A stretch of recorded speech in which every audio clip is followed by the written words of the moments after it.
Hi friends, this is Poonam Kashyap. Welcome to history made simple. तो चलिए शुरू करते हैं आज का हमारा वीडियो। तो वीडियो पसंद आएगी तो प्लीज़ लाइक कर दीजिएगा, अपने दोस्तों के संग शेयर भी कीजिएगा, और अगर आप मेरे चैनल पे नए हो तो चैनल को सब्सक्राइब ज़रूर कीजिएगा, और हाँ, नोटिफिकेशन बेल भी ज़रूर दबाइएगा ताकि आपको मेरे आने वाली वीडियोज़ की नोटिफिकेशन मिलती रहे। तो चलिए देखते हैं पहला सवाल। फिरोज शाह तुगलक के संबंध में कौन सा कथन असत्य है? पहला है, उसने दक्कन पर अधिकार हेतु प्रयत्न नहीं किया। दूसरा, उसके समय में बंगाल सल्तनत से बाहर हो गया। तीसरा, उसने सबसे लंबा संघर्ष गुजरात और ठट्टा का विद्रोह दबाने में किया। और चौथा, उसने उड़ीसा पर हमला नहीं किया। तो फ्रेंड्स, इसमें जो असत्य है वो है हमारा ऑप्शन नंबर डी। ये असत्य है क्योंकि उसने जो है उड़ीसा पर हमले किए भी। इसका जिक्र बुक में आपको जाज नगर से भी मिल जाएगा। जाज नगर भी कहा जाता था उड़ीसा को, तो ये उसका पुराना नाम है। तो वो आक्रमण करता था, बट वहाँ पे क्या करता था, वो मंदिरों को नष्ट करता था, उनको लूटता था और फिर वापस चला आता था। उसने कभी भी उड़ीसा को अपने सल्तनत में मिलाने की कोशिश नहीं की। तो याद रखिएगा आप लोग, ये होप क्लियर हो गया होगा। चलिए अगला देखते हैं। फिरोज शाह तुगलक के संबंध में निम्नलिखित कथनों पर विचार कीजिए। पहला है, उसने एकता को वंशानुगत बनाया। दूसरा, उसने सेना में वंशानुगत सिद्धांत लागू किया। तीसरा, वह सिपाहियों को नगद वेतन देता था। उपयुक्त में से कौन सही नहीं है? तो फ्रेंड्स, इसमें जो सही नहीं है वो हमारा ऑप्शन नंबर 3 है। कॉज वो सिपाहियों को नगद वेतन नहीं देता था, वो भू राजस्व के रूप में उसका भुगतान किया करता था। तो ये हमारा आंसर मिल गया हमें। और वो जो है ऊपर के ये दोनों सही है। उसने एकता को वंशानुगत बनाया था, जिस कारण से उसे आगे चल के बहुत हानि हुई। और दूसरा भी सही है, उसने सेना को भी वंशानुगत सिद्धांत सेना पर भी लागू किया था। तो ये ऊपर के दोनों बिल्कुल सही है।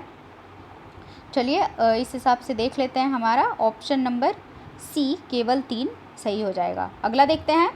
दिल्ली सल्तनत के किस शासक ने जजिया को अलग कर के रूप में वसूलने की नीति अपनाई? क्योंकि इसके पहले क्या था ना, ये जो था ये भूमि कर के रूप के साथ ही ये अटैच था, इसको साथ में ही वसूला जाता था।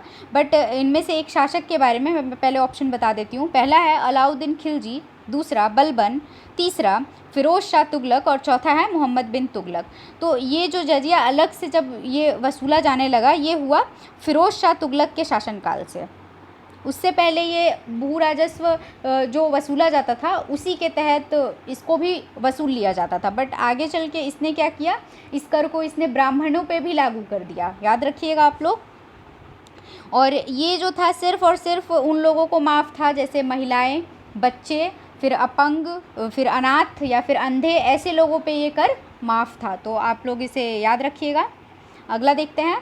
फिरोज शाह तुगलक के संदर्भ में निम्नलिखित कथनों पर विचार कीजिए। पहला है, फिरोज शाह तुगलक ने आर्थिक व्यवस्था सुधारने हेतु लोक निर्माण विभाग की स्थापना की।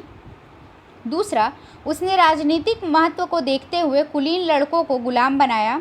और तीसरा, उसने तैमूर आक्रमण का डटकर सामना किया। तो फ्रेंड्स, इसमें भी जो सही नहीं है हमें वो बताना है। तो जो सही नहीं है वो हमारा ऑप्शन नंबर 3 है।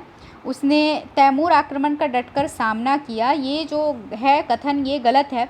क्योंकि तैमूर का जो आक्रमण है वो हुआ था 1398 ईस्वी में, और उस टाइम पे दिल्ली सल्तनत बहुत ही कमज़ोर पड़ चुका था।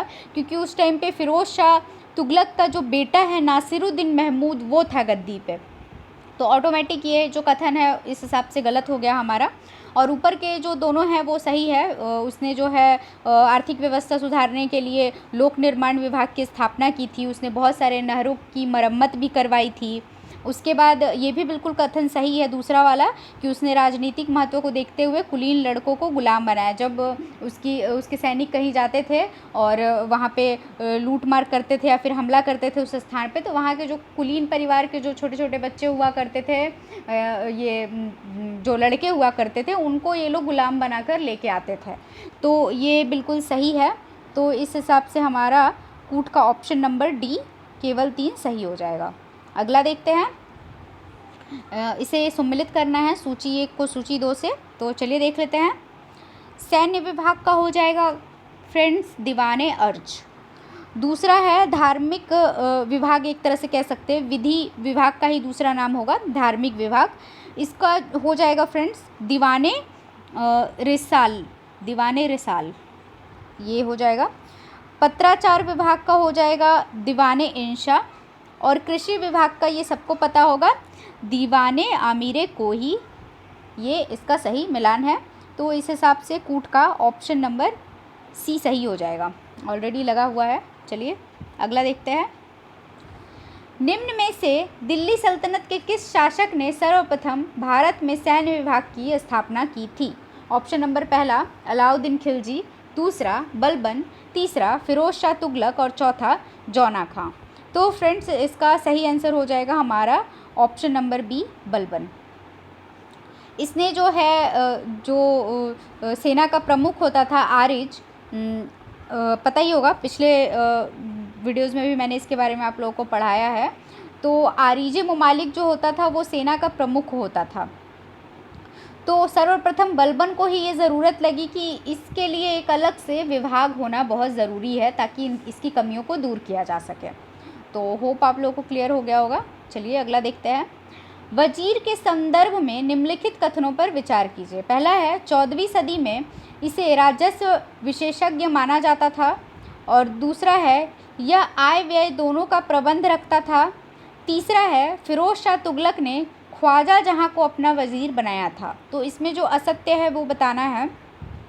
तो इसमें हमारा आखिरी वाला जो है फ्रेंड्स ये गलत है। फिरोज शाह तुगलक ने जो है वो ख्वाजा जहाँ को अपना वज़ीर नहीं बनाया था, खाने जहाँ को बनाया था। वो एक तेलंग ब्राह्मण था, याद रखिएगा आप लोग। और ख्वाजा जहाँ जो था वो मोहम्मद तुगलक का वज़ीर था।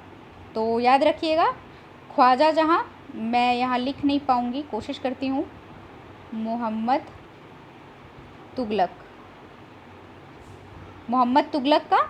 और फिरोज शाह तुगलक जो है उसका जो वज़ीर था वो था खाने जहाँ, याद रखिएगा आप लोग।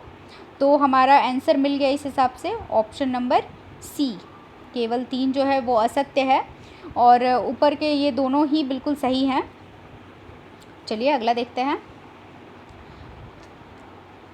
निम्नलिखित युग्मों पर विचार कीजिए। तो इसे सम्मिलित है कि नहीं ये बताना है हमें। तो ऑप्शन देख लेते हैं। दीवाने अर्ज, आरिजे ममालिक, कारखाना, वकीले दर और तीसरा है धार्मिक संस्थान आला सदर। तो फ्रेंड्स ये तीनों ही सम्मिलित है। और यहाँ पे कारखाना का मतलब मैं बता दूँ, कारखाना एक गृहस्थी विभाग था जो सुख सुविधाओं का, राजमहल की सुख सुविधाओं का ध्यान रखता था। तो आप लोग कंफ्यूज मत होइएगा इस कारखाना का मतलब। तो ये जो तीनों हैं ये तीनों ही सही है और इन तीनों विभागों के जो प्रधान हैं वो बिल्कुल करेक्ट दिए हुए हैं। तो इस हिसाब से हमारा ऑप्शन नंबर डी सही हो जाएगा, 1 2 3 तीनों। अगला, दिल्ली सल्तनत की प्रशासनिक इकाइयों को पदानुक्रम में लगाइए।